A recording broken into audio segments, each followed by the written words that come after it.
Today we will be discussing the Ring Magazine 21st Century Pound for Pound list, a top 10 list of who they believe are the best fighters of the 21st century thus far.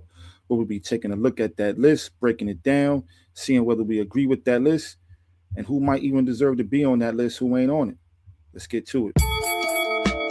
I know you won't swing, but this is the Parry. This is the Parry. Hook getting uppercut is getting scary. It's getting scary. Treasure the truth or risk getting buried. Risk getting I'm on a killed. mission, you hear me? Yeah, this is the Parry. This is They the got Parry. the green light if we say go. Go. Young Tyson, wake him up with the BK flow. You know. Loading up late rounds, this is TKO. Peace. Welcome to another episode of the Parry, where we don't pull a duck, no punches, and the parry is fundamental to boxing.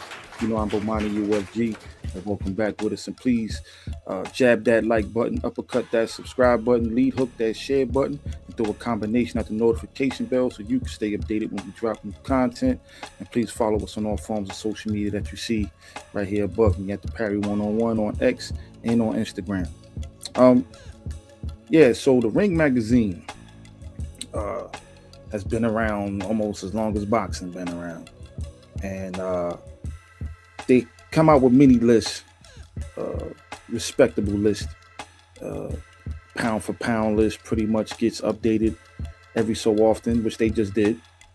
Now that Terrence Crawford has retired, but they came out with a 21st century pound for pound list, a top 10 list, in the latest episode. In the latest issue of Ring Magazine. I think there are parts of the list that is undisputable, which is pretty much 1, 2, and 3, which we'll get to later because we're going to start at number 10.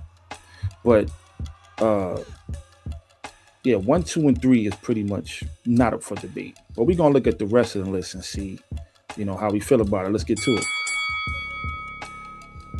Well, at number 10, you have Saul Canelo Alvarez, who was 63-3-2 with 39 knockouts.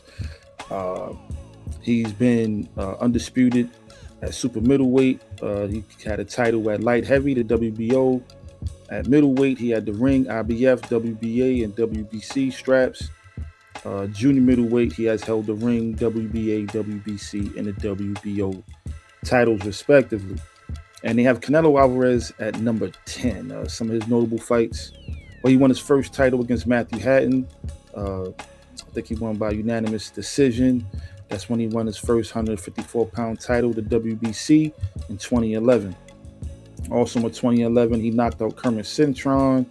In 2012, he won by unanimous decision over Shane Mosley. Also in 2012, he won by TKO versus Josecito Lopez. Unanimous decision in 2013 against Austin Trout, where he won the ring belt. Also in 2013, he fought Floyd Mayweather Jr., got his first loss. A majority decision for Floyd, which was ridiculous. That's when we realized there was Canelo with the judges, man. They just gave him some cards that was just, some scorecards that were just absolutely ridiculous. But he lost against Floyd Mayweather Jr. In 2014, he fought Erislandy Lara in a split decision, which was controversial. Some people feel like Erislandy Lara won that fight. I'm one of those people who thought Lara won, but nonetheless, Canelo got that decision. He also beat Miguel Cotto by unanimous decision in 2015 for the WBC World Middleweight title, which was vacant. We moved to 2017, where he fought Gennady Golovkin for the first time. And I remember, I want that fight. Yeah, I want that fight, Canelo. Triple G was calling out Canelo for a fight and finally got what he asked for. And they fought to a split draw, if I'm not mistaken. I thought Canelo won the first fight. Some people feel differently. Some people think Gennady Golovkin won that fight, and it was a close fight. That fight was in 2017, which was a unification bout. WBC, IBO, IBF belts was on the line. They had the rematch in 2018, which Canelo won by majority decision.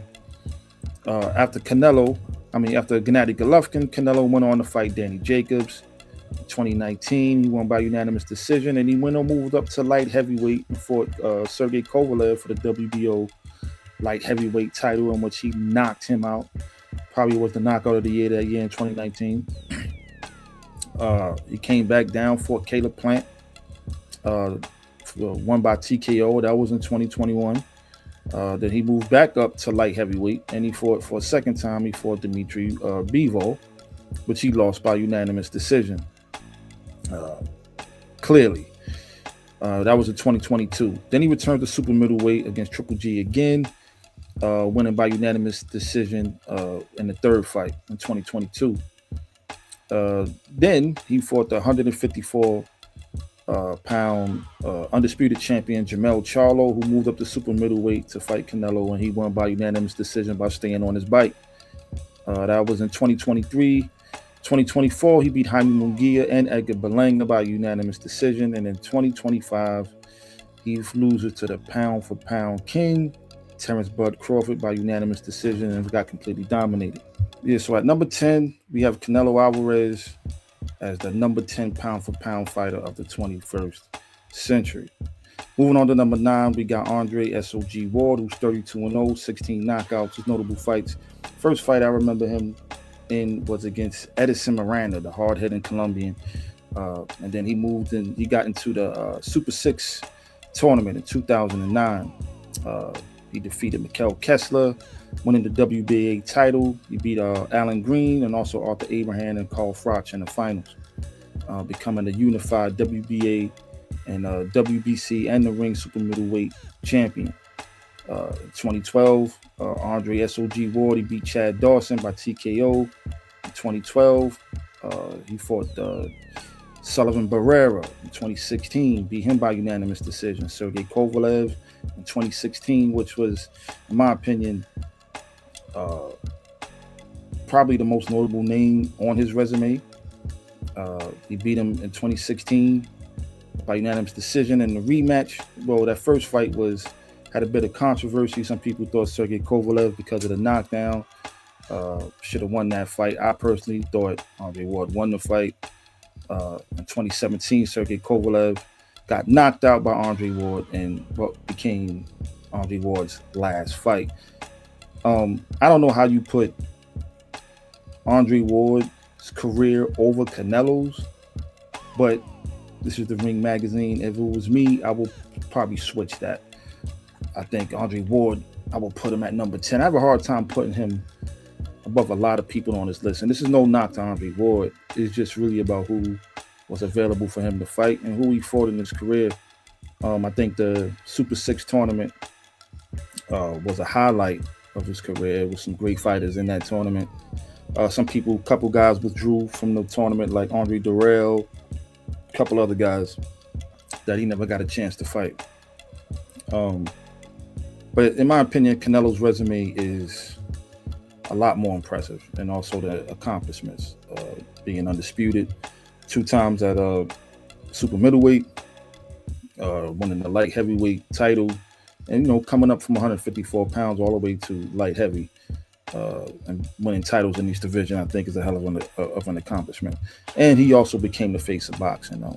Now, part of the pound for pound thing is also the eye test. If they was to fight Canelo Alvarez and Andre Ward prime for prime, I think Andre Ward would be successful in that fight. But I don't know how you put Andre Ward number 9 and Canelo at number 10. I think that should be switched. Moving on, number 8, we got Vasily Lomachenko, who's 18-3 with 12 knockouts. He had a 396-1 amateur career, stellar amateur career, 2-time Olympic gold medalist.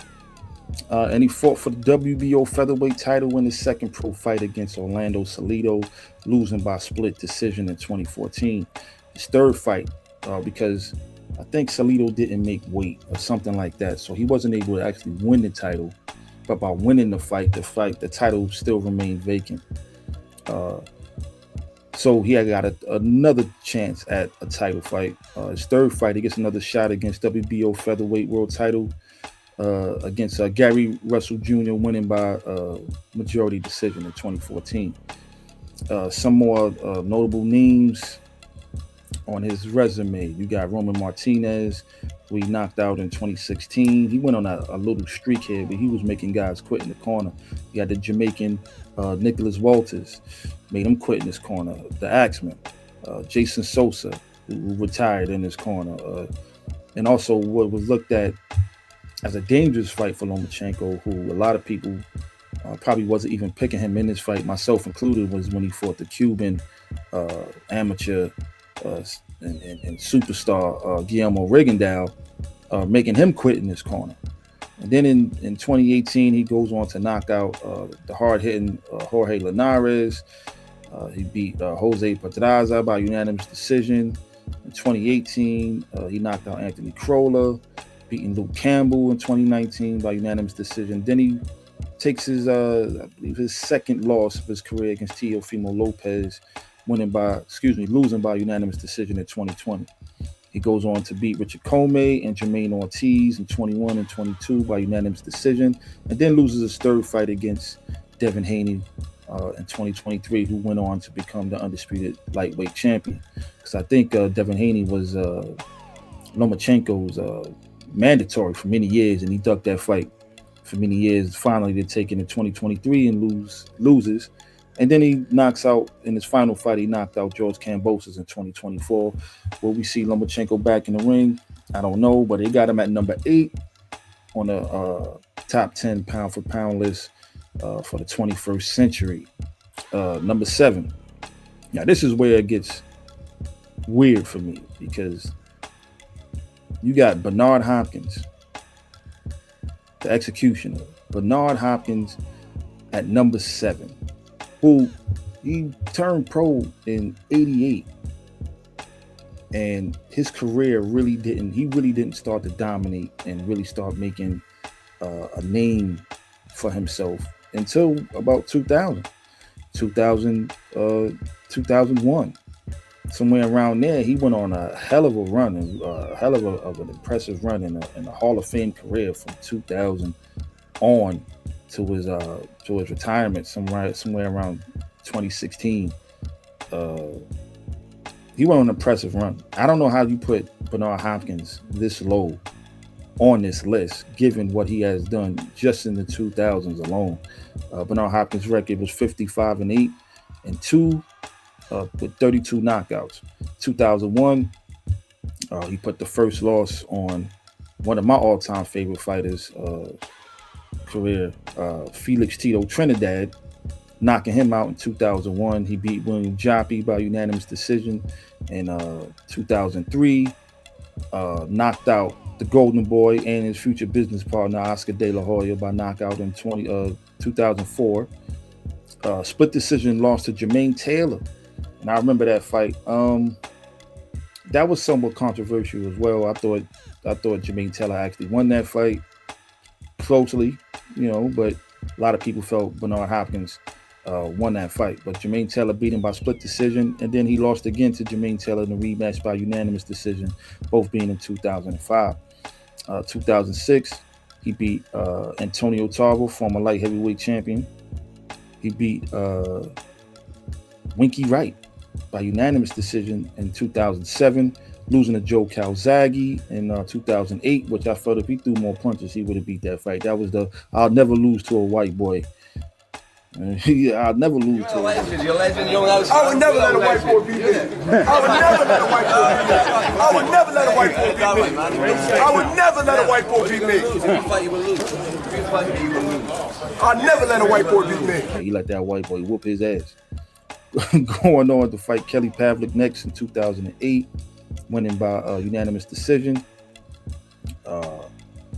Then going on to avenge a loss against Roy Jones Jr., beating Roy Jones Jr. in 2010 by unanimous decision.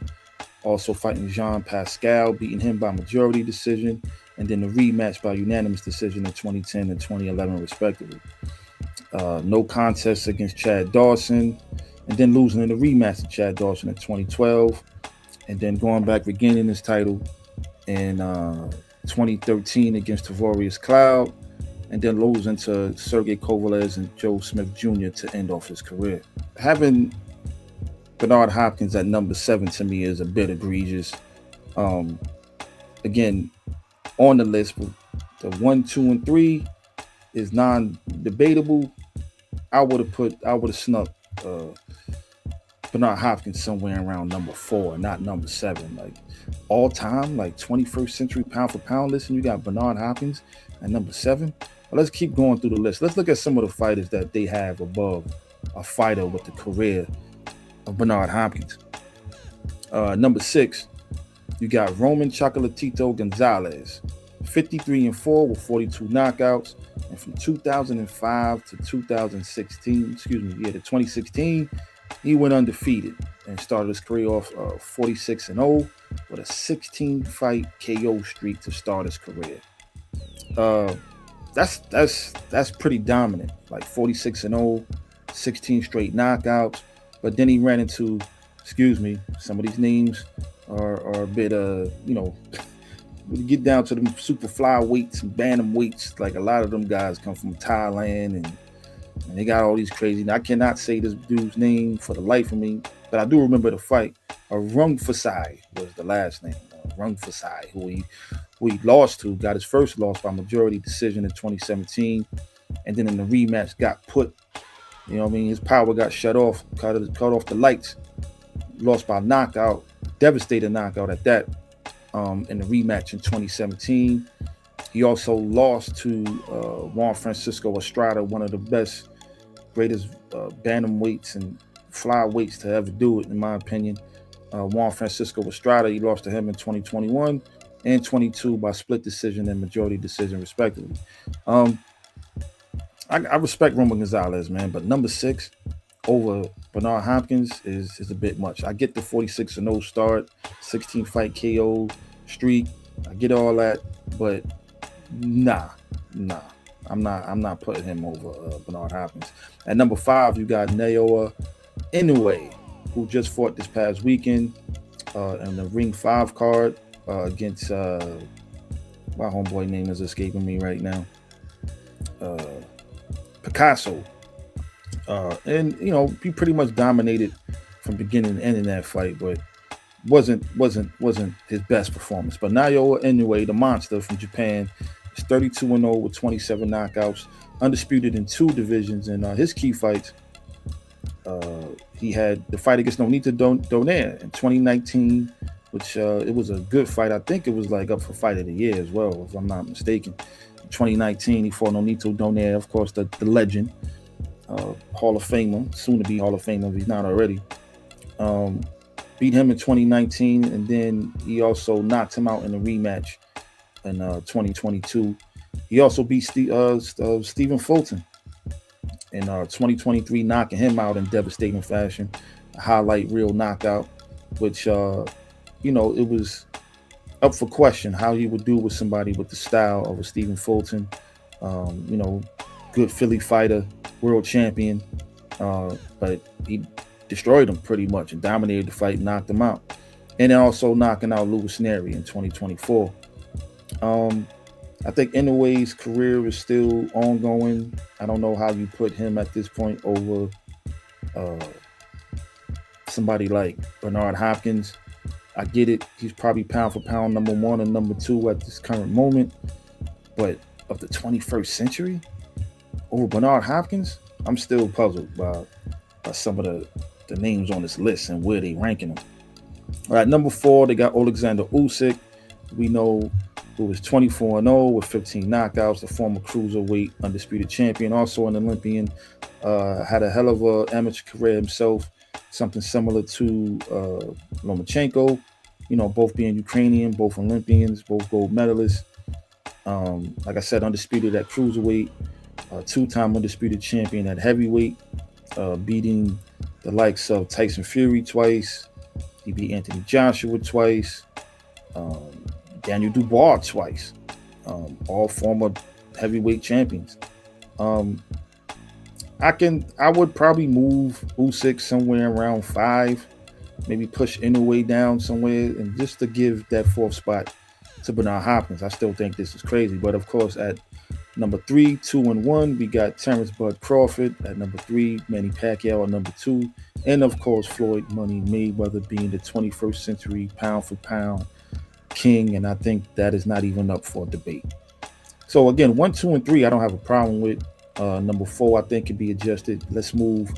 I would move Bernard Hopkins to number 4, Usyk to number 5, and so on, and everybody kind of get bumped all the way down the list, and maybe just switch Andre Ward to number 10 and Canelo to somewhere around.